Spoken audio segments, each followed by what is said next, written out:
इधर देश भर में बारिश और बाढ़ का कहर जारी है। आसमान से बरसाती आफत का असर उत्तर से लेकर दक्षिण तक देखने को मिल रहा है। देश के कई हिस्सों में लगातार बारिश से बाढ़ जैसे हालात हैं, तो कई जगह नदियां उफान पर हैं, जिससे आसपास के इलाकों पर खतरा मंडाने लगा है। उत्तराखंड, केरल, बिहार, झारखंड, यूपी और असम में बाढ़ और बारिश का सबसे ज्यादा असर देखने को मिल रहा है।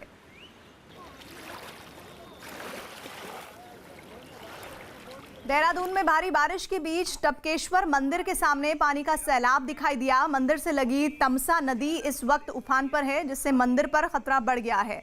तो वहीं मंदिर की सीढ़ियों पर भी पानी का बहाव दिखा। बारिश की वजह से लोग मंदिर नहीं जा पा रहे हैं। बारिश इतनी तेज हुई है कि इलाके में सब अस्त व्यस्त हो गया है।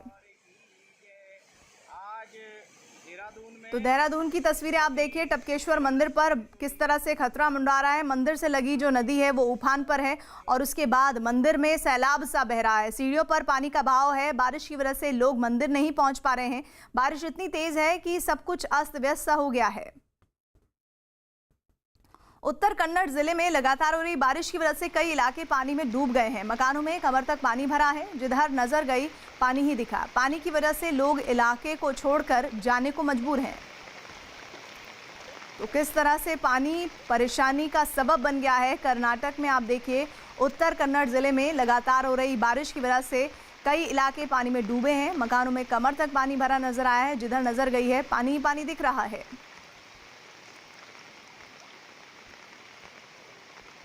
कर्नाटक के चिकमंगलुरु में भारी बारिश की वजह से हाईवे बंद हो गए हैं।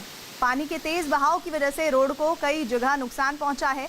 रोड किनारे पानी की वजह से मिट्टी का कटाव हो गया, जिससे रोड सड़क के धंसने का खतरा बन गया है। फिर एहतियात के तौर पर हाईवे को बंद करना पड़ा है। कर्नाटक के चिकमंगलुरु की ये तस्वीरें आपको दिखा रहे हैं। चिकमंगलुरु में किस कदर रोड के तहस नहस होती दिख रही है। हाईवे तक बंद करने की नौबत है। पानी के तेज बहाव की वजह से रोड को बहुत नुकसान पहुंचा है। रोड किनारे पानी के बहाव से मिट्टी का कटाव हो रहा है, जिससे सड़क धंसने का खतरा बना हुआ है। एहतियात के तौर पर हाईवे को बंद करना पड़ा है। उत्तराखंड में तेज बारिश से जगह जगह हादसे का खतरा मंडरा रहा है।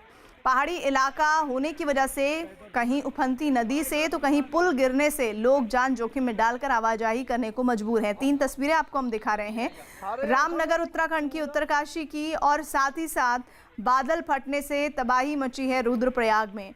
तो ये तीनों तस्वीरें लोगों की बेबसी, लाचारगी की तस्वीरों को बयां करती हुई। लोग परेशान हैं, लेकिन फिर भी अपनी जान को जोखिम डालने के अलावा उनके पास कोई विकल्प नहीं है।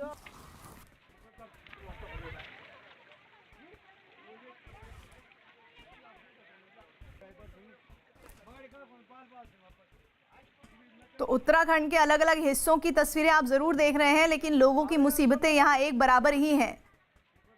कैसे उफनती नदी के बीच उन्हें रास्ता पार करना पड़ रहा है।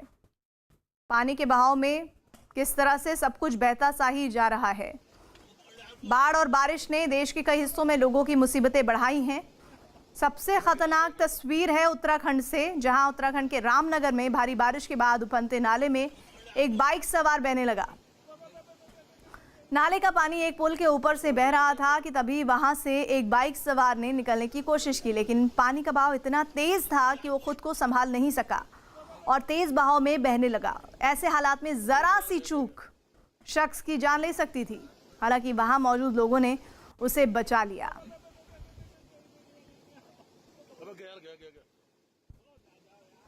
रामनगर में NH 309 पर बारिश के बाद पानी का बहाव इतना बढ़ गया कि 2 घंटे तक आवाजाही रुक गई। पानी का बहाव इतना तेज था कि गाड़ियां भी वहीं मुश्किल से ही रास्ता पार कर पा रही थीं। तो रामनगर उत्तराखंड की तस्वीरें, JCB मशीन भी आप देख रहे हैं किस तरह से इस पानी से होकर गुजर रही है। आलम यह है कि लोगों की परेशानी खत्म होने का नाम ही नहीं ले रही है। बड़ी बड़ी गाड़ियां किस तरह से इस पानी के आगे बेबस हैं, वो आप देख सकते हैं।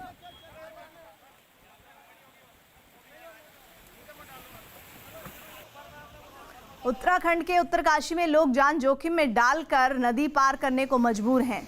बताया गया है कि बारिश में वहां अस्थायी पुल नहीं बन पाया है और देखिए वो जो बना था वो बह गया है, जिससे लोग बांस बल्लियों के सहारे नदी पार करते दिखाई दे रहे हैं। बल्लियां भी कमजोर दिखाई दे रही हैं, जो कभी भी किसी हादसे को दावत दे सकती हैं। लेकिन लोग 10 दिनों से इसी रास्ते को पार करने का जरिया बनाकर रखे हुए हैं, क्योंकि उनके पास कोई और दूसरा विकल्प, दूसरा रास्ता नहीं है। तो ये तस्वीरें उत्तराखंड के उत्तरकाशी की है, जहां पर लोग जान जोखिम में डाल रहे हैं। और ये जानकारी है कि यहाँ जो पुल था वो बह गया, इतना ज़्यादा पानी हो गया था यहाँ पर, जिसके बाद लोग बांस बल्लियों के सहारे नदी पार करते दिखाई दिए। बल्लियाँ भी कमज़ोर दिखाई दे रही हैं, जो कभी भी किसी हादसे को दावत दे सकती है। लेकिन लोग 10 दिनों से किसी रास्ते को आने जाने का जरिया बनाए हुए हैं, क्योंकि और कोई उनके पास चारा नहीं बचा हुआ है।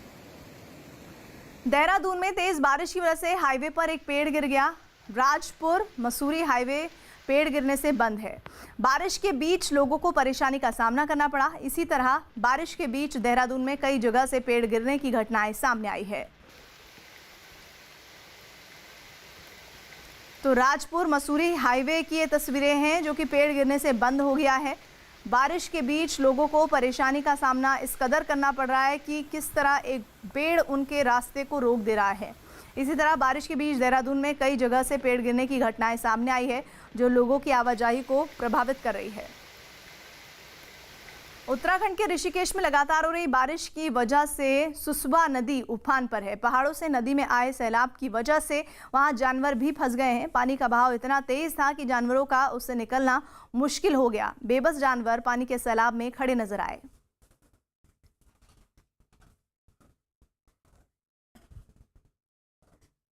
उत्तराखंड के ऋषिकेश में लगातार हो रही बारिश की वजह से सुसवा नदी उफान पर है। पहाड़ों से नदी में आए सैलाब की वजह से वहां जानवर भी फंसे हुए हैं। पानी का बहाव इतना तेज था कि जानवरों का उससे निकलना मुश्किल हो गया। बेबस जानवर पानी के सैलाब में खड़े नजर आ रहे हैं। उत्तराखंड के रुद्रप्रयाग की अगली तस्वीर, जहां बादल फटने के बाद तबाही का मंजर है। बताया गया कि 7 मकान मलबे में तब्दील हो गए। इलाके की बिजली व्यवस्था पूरी तरह ठप हो गई। गनीमत रही बादल फटने की आवाज सुनकर लोग घरों से निकल गए थे, जिससे उनकी जान को कोई नुकसान नहीं पहुंचा। हालांकि इलाके की सड़कें पूरी तरह बर्बाद हो गईं। फिर प्रशासन की टीम राहत बचाव के काम में लग गई। तो उत्तराखंड के रुद्रप्रयाग की ये तस्वीरें हैं, जहां पर बादल फटा है और तबाही उसके बाद दिख रही है। 7 मकान मलबे में तब्दील हुए हैं। बिजली व्यवस्था पूरी तरह से चरमरा गई है। रात की बात यह थी कि बादल जब फटा, उसकी आवाज़ सुनकर लोग घरों से बाहर निकल आए, जिससे उनकी जान को कोई नुकसान नहीं पहुंचा। हालांकि इलाके की सड़कें पूरी तरह बर्बाद दिख रही हैं। फिर प्रशासन की टीम राहत बचाव के काम में लगी है। ये राहत बचाव का काम कब तक पूरा हो पाएगा, कह पाना मुश्किल है। हरिद्वार में बाढ़ से निपटने के लिए राष्ट्रीय आपदा प्राधिकरण ने मॉक ड्रिल की है। आपदा प्रबंधन प्राधिकरण से वॉलंटियर के तौर पर जुड़े लोगों ने इस मॉक ड्रिल में हिस्सा लिया। इसके लिए गंगा नदी में पहले एक आदमी बहने की स्थिति में दिखाई दिया, जिसे किनारे से बचाने के लिए 3 लोग कूद पड़े। फिर पीछे से टीम ने एक रस्सी फेंकी, फिर तीनों लोग बहते दिखाई दिए। आदमी को खींचकर किनारे पर ले आए। इस मॉक ड्रिल के लिए वहां पहले से एक बोट भी तैनात थी। ये सब इसलिए किया गया ताकि हर हालात से निपटा जा सके।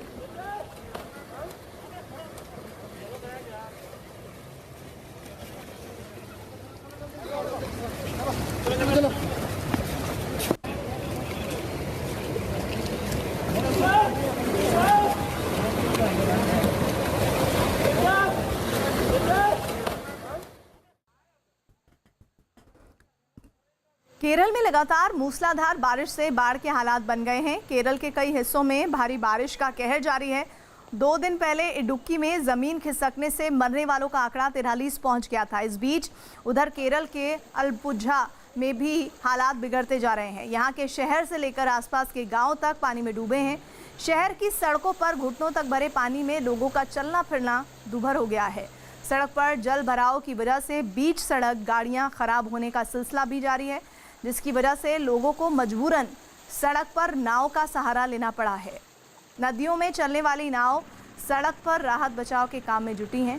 शहर के साथ अलपुझा में गांव का हाल और बुरा है, जहां निचले इलाकों के सभी घर पानी में समा चुके हैं। 3 तस्वीरें, सड़कें पानी पानी हैं, सड़कों पर बोट उतारनी पड़ी है, पानी में डूब चुके हैं गांव के गांव।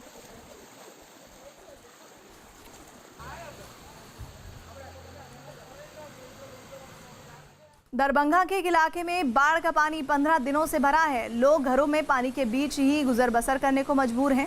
घर के आंगन में घुटने तक पानी भरा है, कमरों में पानी भरा है, घर का कोई हिस्सा नहीं बचा जहां पानी ना भरा हो। करीब करीब इलाके के बाकी घरों का भी ऐसा ही हाल है। आने जाने के लिए मोहल्ले में नाव चल रही है। लोगों को खाने पीने का सामान लेने जाने की ज़रूरत हो तो स्वास्थ्य सेवाओं के लिए जाना हो या फिर किसी भी बात के लिए बाहर निकलना हो तो उन्हें नाव का ही सहारा लेना पड़ता है।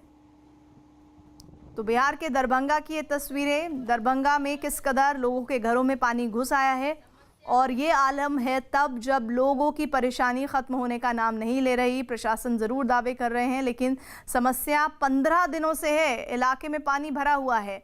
अब लोगों के लिए गुजर बसर करना बहुत मुश्किल है क्योंकि पानी के बीच ही इसी तरह रहना है। घर के आंगन में घुटने तक पानी भरा है, कमरों में पानी भरा है, घर का कोई हिस्सा नहीं बचा जहां पानी ना भरा हो। करीब करीब इलाके के बाकी घरों का भी ऐसा ही हाल है। आने जाने के लिए मोहल्ले में नावें चल रही हैं। लोगों को खाने पीने का सामान लेना हो या फिर कुछ दवाइयाँ लेनी हो उसके लिए नाव का ही सहारा लेना पड़ता है।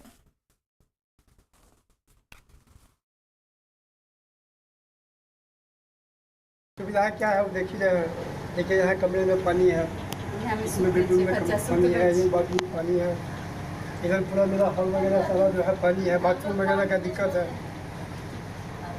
सुविधा नाम की कोई अच्छी नहीं है यहाँ। इतनी परेशानी हम लोग को झेल रहा है, सभी करते हैं। ना ही कोई जनप्रतिनिधि यहाँ आते हैं, उनको भी जब काम पड़ता है तब आते हैं अपना, बाकी सब कोई मतलब नहीं है। यहाँ के पार्सल मरे हुए हैं। बाकी यही है, सब आदमी जो है तो कब खाते हैं कब पीते हैं इसका भी कोई ठीक नहीं है।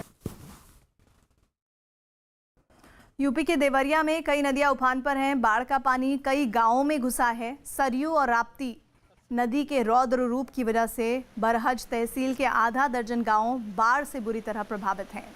एसडीआरएफ की टीम राहत बचाव के काम में लगी है। प्रभावित इलाकों में राहत कैंप भी लगाए गए हैं। तो किस तरह यूपी के देवरिया में बाढ़ की मार है ये आप तस्वीरों के जरिए समझिए कि बाढ़ का पानी गांव में घुस चुका है। सरयू और राप्ती जो नदियां हैं रौद्र रूप में हैं और इस वजह से बरहज तहसील के आधा दर्जन गांव बाढ़ में बुरी तरह प्रभावित हैं। एसडीआरएफ की टीम राहत बचाव के काम में लगी है। प्रभावित इलाकों में राहत पहुंचाई जा रही है। तो देश में इस समय हमारे साथ देवरिया जनपद के कलेक्टर मौजूद हैं, अमित किशोर जी। सर आपसे जानना चाहते हैं अभी भदिला प्रथम गांव में आप लोगों ने क्या किया? सर प्रथम क्योंकि ये गांव हमारा बरहज तहसील का जो गांव है ये मेरून गांव है, चारों तरफ से पानी से घिरा हुआ है। नाव की क्या व्यवस्था है वो मैंने देखा है। यहाँ पर्याप्त संख्या में नाव लगी हुई है। उसके अतिरिक्त जो राहत सामग्री है उसका वितरण यहाँ शुरू हो गया है और ज़्यादातर लोगों को राहत सामग्री पहुँच गई है। कुछ लोग बचे हुए हैं, उनको भी आज शाम तक एसडीएम को निर्देश दिया गया कि राहत सामग्री बढ़ जाए। उसके अतिरिक्त यहाँ स्वास्थ्य कैंप भी हम लोगों ने लगाया। आप देख रहे हैं कि कोविड-19 का भी प्रचलन है और उसमें बाढ़ से कैसे हमें बचाव करना है और शासन के माननीय मुख्यमंत्री जी के निर्देश है इस संबंध में। जितने कोविड-19 के प्रोटोकॉल है वो फॉलो होने चाहिए। पशुपालन विभाग के द्वारा भी एक कैंप लगाया गया है यहाँ और एनडीआरएफ और एसडीआरएफ की टीम यहाँ आए हुए हैं, सीनियर अधिकारी हैं यहाँ। उन्होंने बताया है कि कैसे बाढ़ से कैसे बचाव करना है। यूनिसेफ के द्वारा भी जो पैम्पलेट्स हैं कुछ हम लोगों ने बांटे हैं, यहाँ बताया है, जागरूक किया है और जो हमारे स्टेट डिज़ास्टर मैनेजमेंट अथॉरिटी है उसके जो दिशा निर्देश हैं उसके बारे में विस्तृत रूप से बताया गया है।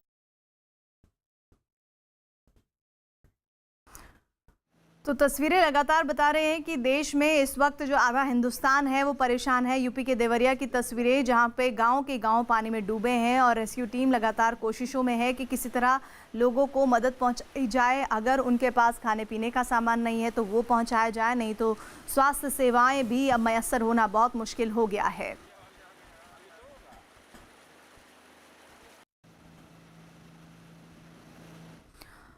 और इस बीच राजस्थान की राजनीति से जुड़ी हुई अहम खबर, बताया जा रहा है कि सचिन पायलट ने घर वापसी के लिए आला कमान के सामने 2 शर्तें रख दी हैं। सचिन पायलट चाहते हैं कि कांग्रेस आला कमान उन्हें भविष्य में मुख्यमंत्री बनाने का वादा करे और राज्य में 2 डिप्टी सीएम बनाए जाएं जो सचिन पायलट के गुट से हों। दूसरी तरफ अशोक गहलोत ने भी सचिन पायलट की घर वापसी पर 2 शर्तें रखी हैं।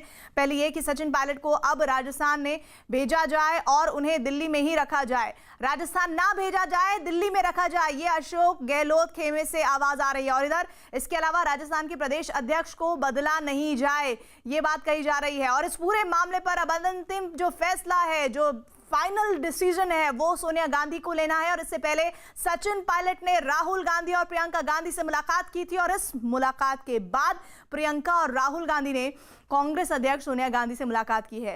लगातार ये जो जानकारियां हैं ये बेहद अहम है। जानकारियां किस तरह से 2 तरह से आ रही हैं। एक तो पायलट की तरफ से आ रही है, सचिन पायलट ने कहा है कि ये वादा दिया जाए कि मुख्यमंत्री बनाया जाएगा और 2 डिप्टी सीएम के पद हों जिस पर उनके गुट के लोग बैठें, यानी 2 डिप्टी सीएम जो बने वो उनकी तरफ से बताए गए कैंडिडेट्स हों। साथ ही अशोक गहलोत की तरफ से भी कहा गया है कि सचिन पायलट की घर वापसी तो हो रही है लेकिन उसकी 2 शर्तें हैं। पहली शर्त यह है कि सचिन पायलट को अब राजस्थान ना भेजा जाए और उन्हें दिल्ली में ही रखा जाए और इसके अलावा राजस्थान के प्रदेश अध्यक्ष को बदला नहीं जाए। हमारे साथ भवानी हमारे सहयोगी इस बड़ी खबर पर जुड़ रहे हैं। भवानी, जरा बताइए, ये जो 2 शर्तें दोनों ही मुख्य शख्सियतों की तरफ से आ रही है, राजस्थान में कांग्रेस की 2 बड़ी शख्सियतें जिसको लेकर घमासान था, अब हल, अंतिम फैसला सोनिया गांधी किस तरह करेंगी? देखिए, वापसी सचिन पायलट की हो रही है, ये लगभग तय हो चुका है। और जिन शर्तों पे बात हो रही है, क्योंकि सचिन पायलट के सामने भी काफ़ी मुश्किल है कि बिना सम्मानजनक तरीके से वापसी उनके लिए काफ़ी आसान नहीं है। तो उन्होंने 2 चीज़ें रखी है। एक तो वो जो राजस्थान की पॉलिटिक्स में हो सकता हो कि सचिन पायलट राजस्थान में यहाँ नहीं रहे, दिल्ली के अंदर उनको कोई पद दे दिया जाए, दिल्ली में कोई बड़ी जिम्मेदारी दे दी जाए, जो अशोक गहलोत भी चाहते हैं। लेकिन वो इसके बदले में, क्योंकि उनके समर्थक जो उनके साथ में हैं, उनको अच्छा पद दिलाना चाहते हैं, 2 डिप्टी सीएम चाहते हैं। वो उनका तर्क ये है कि भी वो पीसीसी चीफ थे, डिप्टी सीएम थे, तो वो हक बनता है कि अगर पीसीसी चीफ नहीं भी बदला जाए तो 2 डिप्टी सीएम हो या फिर 1 पीसीसी चीफ और 1 डिप्टी सीएम हो, इस तरीके से हो। और खुद के बारे में जो सबसे बड़ा जो जहाँ पर पैच अटका हुआ वो ये इस बात को लेकर कि वो ये चाहते हैं कि इलेक्शन से पहले, भले ही अभी सीएम नहीं बदला जाए, लेकिन ये कहा जाए कि भी चुनाव के अंदर अगला चुनाव लड़ा जाएगा वो सचिन पायलट के अगुवाई में लड़ा जाएगा, ये उनसे वादा कर लें। लेकिन अभी जो हमारे सोर्सेज है उस पर, इस पर जो सीएम वाले मसले पर, इस पर अभी भरोसा सचिन पायलट को नहीं दिया गया। हालांकि मोटे तौर पर सहमति बन चुकी है और अगर बिल्कुल फाइनल डील हो जाती है तो उसके बाद में अशोक गहलोत को दिल्ली बुलाया जा सकता है और दोनों को साथ में खड़े करके तस्वीर खिंचवाई जा सकती है। भवानी, अभी आपने खुद कहा, भवानी आपने अभी बताया कि एक ऐसा पद उन्हें दिया जाएगा जो दिल्ली में ही उनको रोकने के लिए काफी होगा। इस बीच शशि थरूर का वो बयान कि अध्यक्ष पद को लेकर जल्दी क्लियरिटी करनी चाहिए कांग्रेस पार्टी को, तो वो पद कौन सा हो सकता है? कुछ सुगबुगाहट है आपको? देखिए, उसमें 2 चीज़ें हैं। जो राहुल गांधी के नज़दीकी और जो यूथ की टीम है वो राष्ट्रीय अध्यक्ष का पद चाहती है कि सचिन पायलट को बना दिया जाए, जिससे यूथ का मैसेज चला जाएगा। और कांग्रेस के अंदर अभी अध्यक्ष का पद लगभग खाली सा है, क्योंकि सोनिया गांधी अंतरिम अध्यक्ष है, ये की जा रही है। लेकिन जो ओल्ड गार्ड है वो अध्यक्ष के पद पर कम चाहती है कि उपाध्यक्ष का पद दे दिया जाए सचिन पायलट को, इस तरीके से हो। इस पे भी मंथन होना है कि क्या सचिन पायलट को इतनी बड़ी जिम्मेदारी दी जाएगी, अगर वो राजस्थान छोड़ते हैं तो क्या राष्ट्रीय अध्यक्ष बनाया जाएगा या फिर उनको राष्ट्रीय उपाध्यक्ष और बड़ी जिम्मेदारी कुछ दी जा सकती है, जिसमें वो कांग्रेस के वर्किंग प्रेसिडेंट टाइप का भी उनको ये ऑफर दिया जा सकता है कि उसके रूप में भी काम करें। लेकिन कुछ न कुछ हल ये निकाला जा रहा है कि जिससे सचिन पायलट की सम्मानजनक वापसी हो और राजस्थान के अंदर भी सरकार स्थिर रहे, इसकी भी एक गारंटी हो, जिससे कि आगे भी खतरा न रहे। क्योंकि अगर सम्मानजनक वापसी नहीं होती है तो कांग्रेस के सामने मुश्किल ये है कि आगे भी काफ़ी मुश्किलें होगी। तो वो फुल प्रूफ चाहती है कि राजस्थान में सरकार आराम से चले, सचिन पायलट और अशोक गहलोत सच तो भवानी ये है कि अगर सम्मानजनक वापसी नहीं हो पाती है सचिन पायलट की, तो ये जो स्थिति बीते दिनों हमने देखी राजस्थान में दोबारा हो सकती है और इसके फिर असर कुछ और भी हो सकते हैं जो कांग्रेस पार्टी के लिए नुकसानदायक हो। आप बने रहिएगा हमारे साथ। इधर राजस्थान विधानसभा में विपक्ष के नेता गुलाब चंद्र कटारिया ने दावा किया है कि अगर गहलोत और पायलट में समझौता हो जाता है तो बीजेपी को कोई आपत्ति नहीं है। राजस्थान विधानसभा का सत्र 14 अगस्त से शुरू हो रहा है, लेकिन उससे पहले जो बड़ी खबर सामने आई कि जिसमें सचिन पायलट और कांग्रेस के बीच में एक एग्रीमेंट होता हुआ नज़र आ रहा है, जिसमें पायलट की वापसी हो रही है। हमारे साथ में गुलाब चंद कटारिया, विपक्ष के नेता, बीजेपी के बड़े नेता।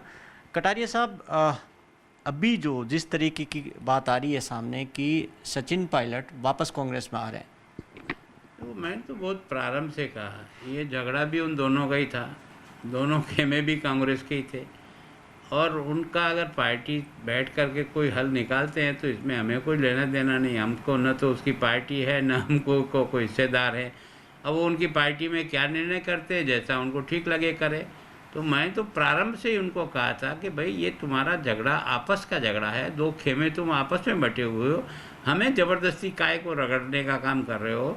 और मैंने उस दिन भी कहा था, या तो फ्लोर टेस्ट के द्वारा आपकी समस्या का हल होगा, या पार्टी लेवल पर बैठ करके आप लोगों का समस्या का समाधान होगा। अब वो दूसरी लाइन में करे, वो उनकी पार्टी, और वो करना चाहे जैसा करे, मुझे उससे कोई डर नहीं। क्या इससे बीजेपी को पूरे एपिसोड में नुकसान हुआ लगातार, क्योंकि जो आरोप लगे वो आपकी पार्टी पे ज़्यादा आरोप लगे थे? मैं सोचता हूँ आरोप का कोई एक तरह से आधार नहीं था, बिना आधार के आरोप लगाए। हमने पहले दिन से कह रहे हैं, दो खेमे किसके लगे हैं? कांग्रेस के लगे हैं। बीजेपी का तो कोई तीसरा खेमा लगा नहीं। अगर तीसरा खेमा हमारा भी होता तो जानते कि भाई हमारा कोई इंटरेस्ट होगा। हम तो आपके नाटक को देख रहे थे और उसके आधार पर अपनी स्ट्रेटेजी की बनाने के बारे में हमेशा बोल रहे थे। और अगर आपका कोई आपस में बैठता तो हमें कोई एतराज़ नहीं, और आप आपस में टकराते हो और हाउस के फ्लोर पे आते हो, तो निश्चित रूप से हम भी प्रतिपक्ष के पार्टी के रूप में हैं। अपना एक्शन आपके दोनों के झगड़े के आधार पर जो भी उचित लगेगा वो निर्णय करेंगे। भवानी, गुलाब चंद्र कटारिया कह रहे हैं हम तो कहीं सीन में थे ही नहीं, जबरदस्ती हमें डालने की कोशिश की जा रही है। लेकिन ये कितना बड़ा नुकसान है, क्योंकि बीजेपी अपनी रणनीति में बैकडोर से ही सही क्या सफल नहीं हो पाई, इस बात को बीजेपी समझ रही है। क्योंकि लगातार जो सचिन पायलट को लेकर पॉजिटिव नोट वाले बयान सामने आ रहे थे बीजेपी की तरफ से, वो बहुत कुछ संदेश दे रहे थे। देखिए प्रीति, इस पूरे गेम में अगर सबसे ज़्यादा किसी को नुकसान हुआ तो बीजेपी को नुकसान हुआ, क्योंकि बीजेपी पे न केवल आरोप लग रहे थे, जिस तरीके से जो हरियाणा के अंदर सरकार की रहनुमाई के अंदर पायलट समर्थक रहे थे, होटल में रहे हो या एडवोकेट्स की बात हो, तो ये आरोप लगातार लगते आ रहे थे। और फिर उसके बाद में अब पूरे इस एपिसोड में जो पीछे हटे हैं सचिन पायलट या समझौते पे आ रहे हैं, उसकी वजह भी यही है कि कहीं न कहीं बीजेपी से विधायक टूटने की आशंका थी और अशोक गहलोत ने सेंधमारी की दिशा में कदम बढ़ा दिया था, और बीजेपी को ये डर था। और बीजेपी जैसे ही बैकफुट पाई, सचिन पायलट समझौते की एग्रीमेंट की टेबल पर आए। तो ये पहली बार होगा कि बीजेपी किसी स्टेट के अंदर इतनी बैकफुट पाई, और उसकी वजह ये थी कि बीजेपी का अंदरूनी झगड़ा वसुंधरा राजे को लेकर बीजेपी आश्वस्त नहीं थी, और यही सबसे बड़े इस पूरे एपिसोड का कारण बना, जिससे बीजेपी थोड़ी बैकफुट पे गई। और जैसे ही बैकफुट पे गई तो सचिन पायलट को घर वापसी की दिशा ज़्यादा ठीक लगी, इसके बजाय कि बीजेपी के साथ में आगे बढ़ने के, और यही रहा। तो शायद ये बीजेपी के लिए बड़ा झटका, और बीजेपी की घरेलू राजनीति, ये पूरे एपिसोड जैसे खत्म होगा उसके बाद में आप देखिएगा कि इसका असर बीजेपी की राजस्थान की अंदरूनी पॉलिटिक्स पर बहुत बड़ा पड़ेगा। बिल्कुल। और भवानी, एक और बात जो मैं आपसे समझना चाहती हूँ, आपने कहा कि एक जबरदस्त नुकसान बीजेपी को हुआ है, ये पूरे घटनाक्रम को देखकर अंदाज लगाया जा सकता है, लेकिन इसमें सचिन पायलट की वापसी लगभग पक्की मानी जा रही है। तो इसमें गहलोत की कितनी हार है और सचिन पायलट की कितनी जीत है? क्या इसे इस तरह से समझा जाए, क्योंकि गहलोत वो शख्स थे जिन्होंने क्या नहीं कहा सचिन पायलट को, लेकिन सचिन पायलट ने एक लफ्ज ना पार्टी के खिलाफ ना गहलोत के खिलाफ कहा।